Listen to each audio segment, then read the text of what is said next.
Oh my goodness gracious. Clemson, what the Oh God, you can't make it up. Oh boy, man. This has got to be the worst upset I've ever seen. Normally, when upsets happen, you'll be, unless it's your team, is the one that got beaten, you would be kind of happy. Sometimes you'll be laughing at the opponent like I am doing with Clemson right now. But this has got to be like the worst upset I've ever seen. This was a terrible football game, an absolutely terrible football game. This was a game where Duke, you can just tell that Duke is going to be a 5 or 6 win team. At least when you have some upsets, the other team looks like potential, like they're going to be a top 25 team or top 15 team at the end of the day. The fact that Duke is going to be Duke is not only going to be in the top 25, they could very well be within the top 20, maybe top 15 by next week is insane. Because I'm watching this Duke football team, I'm thinking to myself, this is a 6-win team.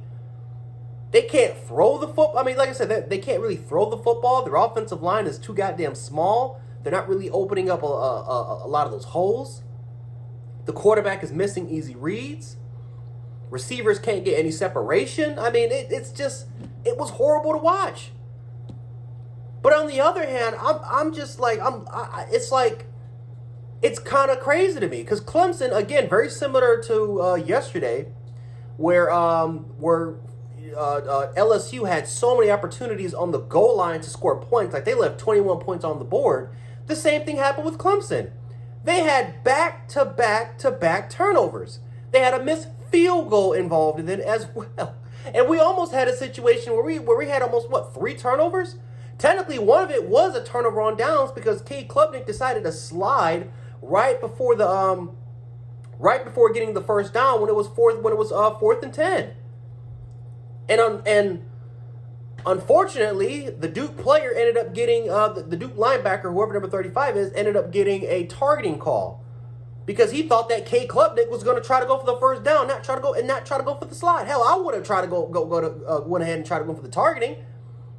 If I'm going full speed trying to stop this dude from getting the first, I don't know how would I know if this dude is gonna do a dumbass decision by sliding right before getting the first when the game potentially was going to be on the line. And speaking of Cade Klubnik, all you Clemson fans that kept dogging DJ Uiagalelei, you need to owe him an apology. He needs to be owed an apology. And I hope that DJ Uiagalelei lights it up at Oregon State because my goodness gracious, Cade Klubnik sucks. He is not a good quarterback at all throughout this system. And listen, last year, a lot of people blamed the offensive coordinator. A lot of people went up there and said that the scheme was not the right fit for Cade Klubnik. It was not the right fit for this offense. It wasn't the right fit for these skill position players. They could again going instead of just accepting the fact that, hey, maybe recruiting has to do something with it. Maybe you just don't really. Maybe instead of blaming the scheme, maybe you just don't really have the right players in place. It happens. It happens at Alabama. Right? Where sometimes it's not really necessarily the scheme, it's the players that are involved in the scheme. Maybe they just don't fit it. But like I said, it could also be with the defensive coordinator, aka Pete Golding. Right? It could go both ways. But a lot of people simply just went ahead and blamed the offensive coordinator.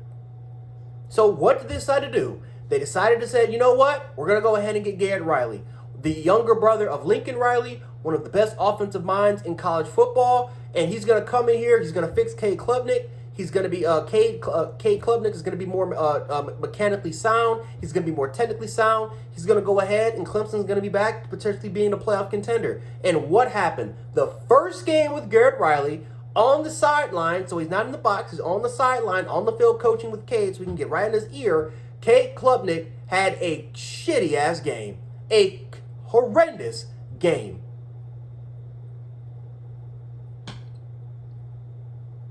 You can't blame the running game. The running game was spot on. Matter of fact, you can make a legitimate argument they should have just been running the ball the entire time because Duke couldn't stop it. Will Shipley had a hell of a game.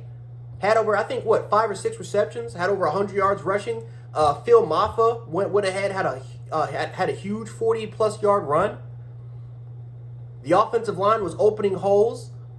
But all of a sudden, they went ahead and they got to the goal line, and here's Kate Klubnik with the zone read, fumbling the damn ball.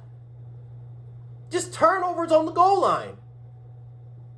Like, it's insane to me. Back to like, you can't make up the turnovers that happened in this game.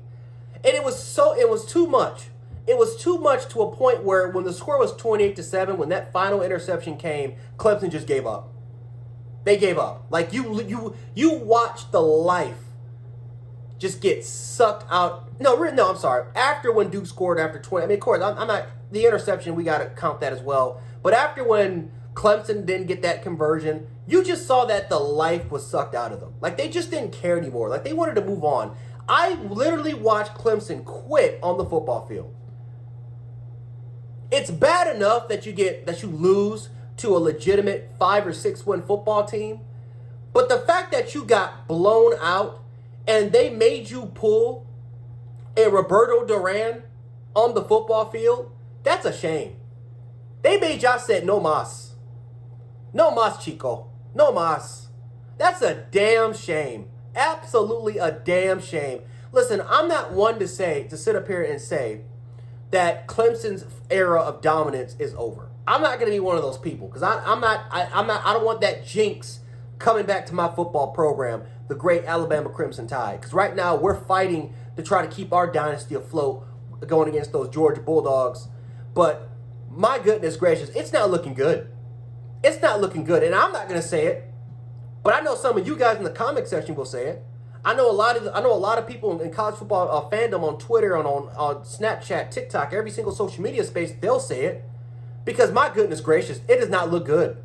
It does not look good at all for Dabo Swinney. It doesn't look good at all for that football program. It doesn't look good for Garrett Riley, who was supposed to be the offensive guru, who was supposed to be the offensive coordinator who's going to come up here and fix up and clean up this offense. Well, so far, they did a shitty job against the Duke Blue Devils. 7-28.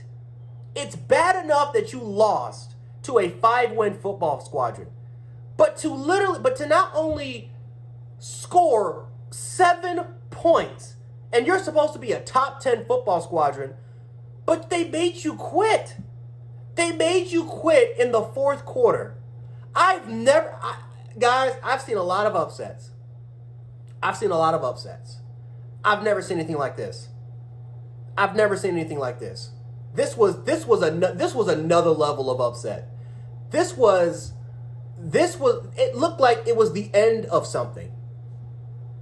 And I don't know, the closest maybe it was maybe Florida during that 2010 season when Alabama just went in there and just bashed their absolute brains out. I mean, I don't know. I mean, it's just I can't recall seeing something like this. I've never seen anything like this before. And I've been watching college football since 2002, 2003 when I was 5. I know I'm a youngin'. I'm very young. I understand that. But I can't, man, this was horrible. This was horrible. Horrible. I guess if there's any positive though, it was a great birthday present. September 4th and Clemson lost, and not just lost, but got absolutely humiliated, humiliated on national television. So that was a good birthday present. But anyway, guys, let me know what you guys think about this game. I'm going to go ahead and take my ass to bed.